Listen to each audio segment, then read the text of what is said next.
حكاية فيلمنا بتبدأ مع واحد واسمه فريدي، وفريدي بيكون في مطعم واسمه بلو كافيه علشان بيكون مستني بنت متعرف عليها من على موقع للتعارف والزواج. ويبان على فريدي انه شخص خجول وانطوائي وملهوش خبرة في التعامل مع الستات، لانه بيكون قاعد بيحفظ الكلام اللي هيقوله قبل ما البنت اللي موعدها توصل. ولما بتوصل البنت في الميعاد بيبان على فريدي الارتباك اول ما بيشوفها، وساعتها بيقدم لها بوكيه ورد علشان يرحب بيها. بس فريدي بيكون ساكت ومش عارف يتكلم، وبتبدأ البنت هي اللي تفتح معاه الكلام وبتقول له ان ملفه على موقع الزواج مكتوب فيه انه عمره 28 سنة بس من الواضح عليه انه اكبر من كده. بس فريدي بيبدأ يتكلم وبيبان عليه انه بيسمع الكلام اللي كان حافظه علشان يقوله، وكان بيحكي عن نفسه ومش بيرد على سؤالها اللي سألته. والبنت بتقول له انها عارفة المعلومات اللي بيقولها عن نفسه من خلال التعريف اللي كاتبه عن نفسه على الموقع. والبنت بتعرف ان فريدي مشترك على الموقع من 5 سنين، وبتستغرب انه لغاية دلوقتي ما كونش علاقة ناجحة من خلاله، وانه لسه بيبحث عليه عن زوجة مناسبة ليه. بس فريدي بيقول لها انه لقى بنات كتير بس كان بيفشل انه يكون معاهم علاقات. من الواضح على البنت انها ما اعجبتش بشخصية فريدي، فبتقرر انها تمشي بحجة ان عندها اجتماع مهم. وساعتها بيحس فريدي انه فشل من جديد لانه يلاقي بنت تعجب بيه وتحبه. ولما بيروح البيت بيكون متضايق جدا من اللي حصل له، وبيكون بيشتكي لصاحبه الوحيد هاردي، وبيكون صاحبه عبارة عن سلحفة لان فريدي شخص منطوي ومالوش اصحاب خالص، وبتكون هوايته الوحيدة هي تلوين الطيارات. وفريدي بيكون ليه عمة وهي اللي بتسأل عليه دايما وبتسأل عن احواله. وبيشوف فريدي من شباك بيته مجموعة شباب مع بعض ويفضل يبص عليهم ويراقبهم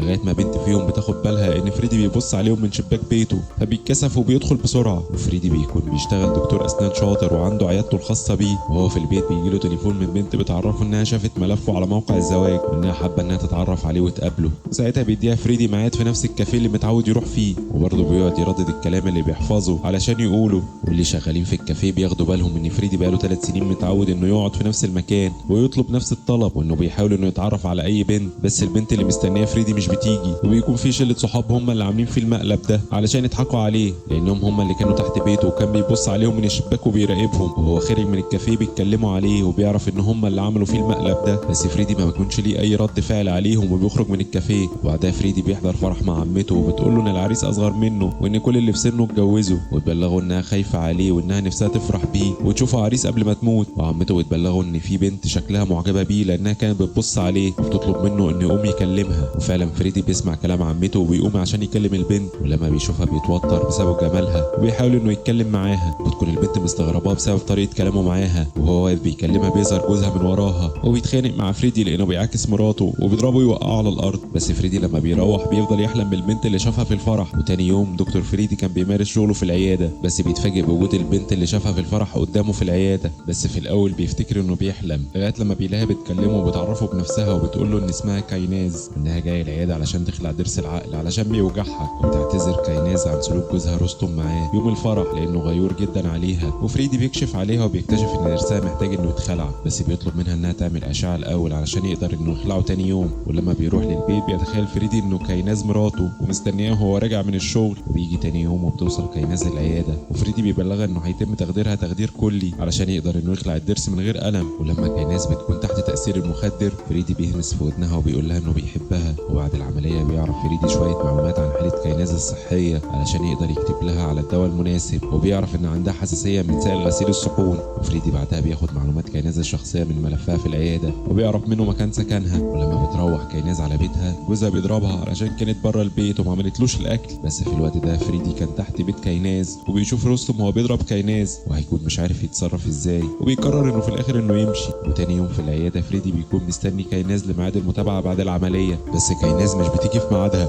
فبيقرر فريدي انه يتصل بيها وكايناز بتعتذر له انها ما قدرتش تيجي في الميعاد، بس فريدي بيصمم انه يشوفها وبيبلغها انه هيستناها في جنينه قريبه من البيت عندها. ولما بيشوفها فريدي بيشوف اثار الضرب على وشها وبيحاول انه يخرجها من حاله الحزن اللي هي فيها وبيعزمها على ايس كريم. وكايناز بتقول له عن سبب ضربها من جوزها. ولما كايناز بتستغرب ان دكتور فريدي ما سالهاش عن ضرسها بيقول لها فريدي انه اطمن على ضرسها لما اكلت الايس كريم، وانه لو ما كانش ضرسها سليم ما كانتش قدرت تاكل. وهتعرف كايناز ان فريدي عمل كده بس علشان يشوفها. وبعدها فريدي هيقرر انه يغير ستايل لبسه وشعره علشان يعجب كايناز. وبيفضل فريدي كل يوم يقف بعربيته قدام بيت كايناز، ولما بيشوف جوزها بينزل من البيت بيكلمها في التليفون وبيكون فريدي بيتصل بيها علشان كان عايز يشوفها ويقابلها. وبعد الحاح منه بتوافق كايناز انها تقابله، وبيتعلق فريدي بكايناز كل يوم اكتر واكتر لغايه لما بيحبها وما بيقدرش انه يستغنى عنها. وفي يوم من الايام كايناز هتختفي فجاه ومش هترد على تليفونات فريدي، وبسبب لهفته عليها هيقرر انه يروح شقتها. ولما بيشوفها بيلاقيها مضروبه من جوزها وبتحضنه وبتعيط. بتعيط وبيحاول فريدي انه يواسيها وبيطلب منها انها تطلب الطلاق من جوزها، بس كايناز بتكون خايفه انها لو طلبت الطلاق جوزها ممكن يقتلها لانه عنيف جدا. وتاني يوم فريدي بيكلم كايناز في التليفون وبيقول لها انه لقى حل لمشكلتها وبيطلب منها انها تقابله فورا. ولما بيقابلها بيقول لها انهم لازم يتخلصوا من رستم، وكايناز بتقول له انها ما تقدرش تعمل في جوزها حاجه زي كده لانها بتخاف.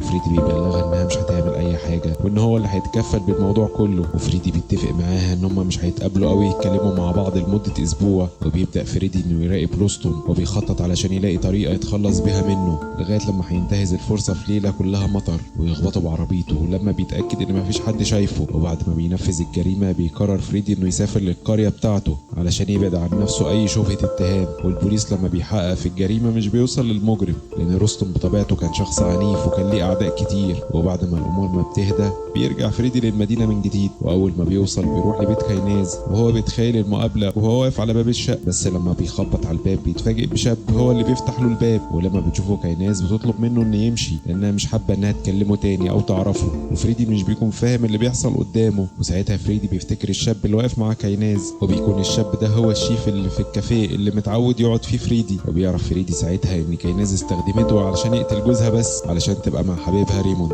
وبتهدده كايناز انه يبعد عنها والا هتبلغ الشرطه عنه وتتهمه ان هو اللي قتل جوزها رستم. وبيشوف فريدي صوره على التليفون مع ريموند وهو واقف تحت بيت كايناز. ولما بيعرف فريدي انه انخدع في حبيبته هيحاول انه يهجم عليها بس ريموند بيمنعه وبيضربه. وكايناز بتهين فريدي وبتوصفه بالمغفل وانها كانت بتحس بالاشمئزاز وهو معاها وبترمي له الكتاب اللي كان جايبه هديه ليها وبتطرده. وساعتها بيرجع فريدي على بيته مكسور وحزين ومش مصدق انه انجرح بالشكل ده من حب عمره بعد اللي عمله عشانها وانه كان مجرد لعبه في ايديها. وبنعرف من الاحداث ان كايناز وريموند كانوا بيخططوا لكل ده من الاول وان هم استغلوا فريدي علشان يستولوا على مطعم رستم لان كايناز كان حلم حياتها من زمان انها تمتلك المطعم ده. وبيقرر فريدي انه يحرق كل اللبس اللي اشتراه لما كان بيحب كايناز. وبيقرر فريدي انه يروح المطعم اللي ورثته كايناز من جوزها. وساعتها فريدي لما هيقعد في المطعم هيفضل باصص على كايناز وريموند وهما مع بعض. وكايناز وريموند لما هيشوفوه قاعد هيحاولوا ان هم يستفزوه بس فريدي مش بيعمل حاجه خالص غير انه بيفضل مركز معاهم بدون ما ينطق ولا كلمه.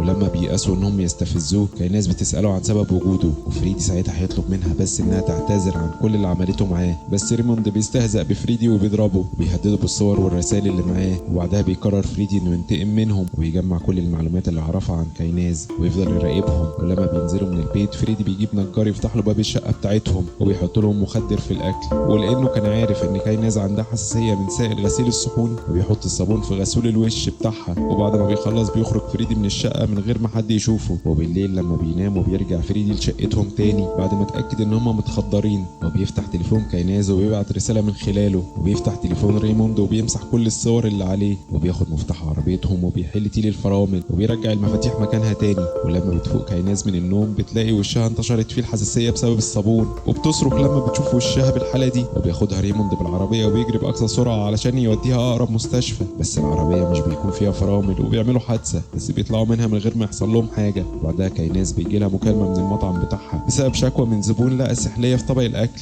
وانه صور اللي حصل ونشر الصور على الانترنت وان هيئه السلامه قفلت المطعم بسبب اللي حصل. ولما بينزلوا عشان يروحوا المطعم ويعرفوا ايه اللي حصل فريدي بيدخل الشقه من جديد وبيفتح الكمبيوتر بتاع ريموند وبيحط صوره لريموند وكايناز على الفيسبوك وهم مع بعض. وكايناز وهي في المطعم بيجي لها اشعار من الفيسبوك وبتشوف صورتها هي وريموند في وضع مخل وبتتهم ساعتها كايناز ريموند انه ازاي ينزل صوره بالشكل ده على الفيس. بس ريموند بيقول لها انه بريء وانه معاها طول الوقت وانه مش ممكن يعمل حاجه زي كده. وبعدها كايناز هتربط كل اللي بيحصل لهم بفريدي وانه اكيد هو اللي بيعمل معاهم كده. وبيقرروا هما الاثنين ان هما يروحوا البيت فريدي وفريدي كان مخمن ان هما جايين. فقبل ما يطلعوا الشقه فريدي هيبلغ البوليس وريموند اول ما بيشوف فريدي بيهجم عليه ويضربه وفريدي بيكون مستسلم جدا ومش بيعمل اي حاجه. وفجاه البوليس بيوصل وبيرن الجرس ولما بتعرف كايناز ان البوليس على الباب بتقرر ساعتها كايناز انها تبلغ عن فريدي وان هو اللي قتل جوزها وتبلغ الضابط اللي واقف ان دكتور فريدي كان بيطاردها وبيراقبها طول الوقت وانه وقع في حبها وانه اتخلص من جوزها لانه كان متخيل ان جوزها هو اللي كان واقف في طريقه وان دكتور فريدي طول الوقت بيهددها. والضابط مش بيكون مقتنع ان دكتور فريدي ممكن يعمل اللي بتقول عليه كايناز لانه شخص هادي ومش بتاع مشاكل. وبيسالها الضابط عن الدليل اللي في ايديها اللي ممكن تثبت بيه الاتهامات اللي بتقولها. ولما بيفتحوا تليفوناتهم بيكتشفوا ان كل حاجه كانت معاهم اتمسحت وبيبانوا قدام الضابط ان هم كذابين وان هم اقتحموا شقه دكتور فريدي وتعدوا عليه كمان بالضرب. والضابط بيبلغ فريدي انه لو حب يحرر ضدهم محضر بس فريدي بيبلغ الضابط انه مش ناوي يعمل حاجه ضدهم، والضابط بيحذرهم ان هم ما يقربوش من دكتور فريدي تاني. وساعتها فريدي بيحس انه انتصر عليهم، بس كايناز بتكون متغاظه منه جدا ونفسها تنتقم منه، بس ريموند بيحذرها انهم لو عملوا فيه حاجه هيكونوا هم اول حد البوليس هيشك فيه. بس كايناز مش هيكون هاممها الموضوع. ولما بيروح فريدي لبيته بيلاقي رصاص على باب بيته، ولما بيدخل بيلاقي شقته متبهدله. وساعتها فريدي هيكلم كايناز في التليفون ويبلغها ان رسالتها وصلت بسبب الرصاصه اللي لقاها على باب بيته. بس فريدي بيقول لها انه حط تعبان في شقتها، وساعتها بتترعب كايناز جدا وبتفضل تفتش في كل البيت، ومن خوفها بتسيب شقتها وتنزل. وريموند بيقول لها ان الشقه ما فيهاش اي حاجه وان فريدي قال لها كده بس علشان يخوفها، وتتصل بيه كايناز علشان تبلغه انها اخذت هاردي السلحفاه بتاعته وانهم قتلوه وعملوا منه شوربه، علشان كايناز كانت عارفه ان هاردي صاحب فريدي الوحيد. وفريدي بيشوف في كاميرات المراقبه وهم بيقتحموا بيته وبيسرقوا سلحفته وهم خارجين، وفريدي بيحزن جدا على السلحفاه بتاعته. وبعدها فريدي بيبلغ عامل المزرعه بتاعته انه ينظف البيت وياخد اجازه لمده اسبوع. وفريدي بعدها هيتفق مع متسول كان بيقعد في المكان اللي حصلت فيه جريمه قتل رستم، ويطلب منه انه يروح القسم ويبلغ البوليس. وفي القسم بيبلغ المتسول الضابط انه شاف العربيه اللي خبطت رستم، ويبلغ البوليس بارقامها ومواصفاتها. ولما البوليس بيكشف عن المعلومات اللي جات له بيعرف ان العربيه ملك دكتور فريدي. وساعتها البوليس بيبدا يحقق مع دكتور فريدي، وفريدي بيعترف ان كايناز كلمته وطلبت منه عربيته بحجه ان عربيتها عطلانه، وان صاحبها ريموند اخذ العربيه بتاعته منها. وبعدها كايناز رجعت العربيه، وفريدي بعدها اكتشف ان الاكسدام بايظ وكان عليه دم، وانه بعدها سمع بجريمه قتل رستم، وانه كان شاكك ان كايناز وريموند هما اللي ارتكبوا الجريمه. وانه لما كلم كايناز وقال لها انه هيبلغ البوليس بكل حاجه، بس كايناز بعتت له رساله من على التليفون بتاعها بتقول له فيها انه لو بلغ البوليس انها كانت واخده منه العربيه هتقتله، علشان كده كان خايف منهم وما قدرش انه يتكلم. وفي يوم من الايام اتهجموا عليه وضربوه في شقته، وان لولا الشرطه وصلت في الوقت المناسب كان زمانه ميت. وفريدي بيدي الشرطي تسجيل الفيديو اللي فيه كايناز وريموند بيقتحموا في شقته وبيسيبوا له رصاصه على باب البيت كتهديد. والبوليس بيكلم كايناز وبيطلب منها انها تيجي القسم علشان مطلوبه للتحقيق. وبعدها فريدي بيكلم كايناز وبيقول لها انه بلغ الشرطه انها هي المتورطه في قتل جوزها رستم، وانه لسه ما قدمش الدليل اللي معاه للشرطه، واللي هو عباره عن رساله من تليفونها ليه. وبيقول لها فريدي انه بعتها من تليفونها لما خدرهم، وبيبعت لها الفيديو اللي اقتحموا فيه بيته، وبيبلغها انها هتقضي في السجن اكتر من 14 سنه، وانه مستعد ما يقدمش الدليل للشرطه اذا قررت انها تتاسف له عن اللي عملته معاه. ومتوافق كايناز انها تعتذر له، ويبلغ فريدي انه هيكون في انتظارها هي وريموند في المزرعه بتاعته. وفعلا فريدي بيكون في انتظارهم وفي دخول البيت وبيرحب بيهم، وبيحاول ريموند ان يهجم على فريدي علشان يقتله، بس فريدي بيعرف يسيطر عليه بالصاعق الكهربائي. وبعدين بيسيطر على كايناز هي كمان لغايه لما بيفقدوا الوعي هما الاثنين، ولما هيفوقوا هيلاقوا نفسهم مربوطين. ودكتور فريدي بيبلغهم انه هيخلع سنانهم كلها بدون تخدير زي ما كان الاطباء بيشتغلوا زمان مع المرضى. وبيبلغ كايناز ان هي السبب في كل اللي هيحصل لهم، لانه كان مستني بس انها تعتذر له عن اللي عملته معاه. ويبدا دكتور فريدي فعلا انه يخلع كل اسنان ريموند، وبعدها بيدفنه في جنينه البيت، وبيرجع لكايناز هي كمان وبيعمل معاها نفس اللي عمله مع ريموند، وبيدفنها وبيقول لها انه لسه للاسف بيحبها. وبينتهي الفيلم على كده بعد ما فريدي انتقم منهم بسبب اللي عملوه فيه، وانهم استهانوا بيه وبذكائه. والبوليس عرف ان كايناز وصاحبها ريموند هما اللي قتلوا رستم وهربوا، وده اللي اثبته فريدي بالدليل. ولو عجبك المحتوى ما تنساش تعمل لنا اللايك وتشترك في القناه وتقول لنا رايك في تعليق. وسلام.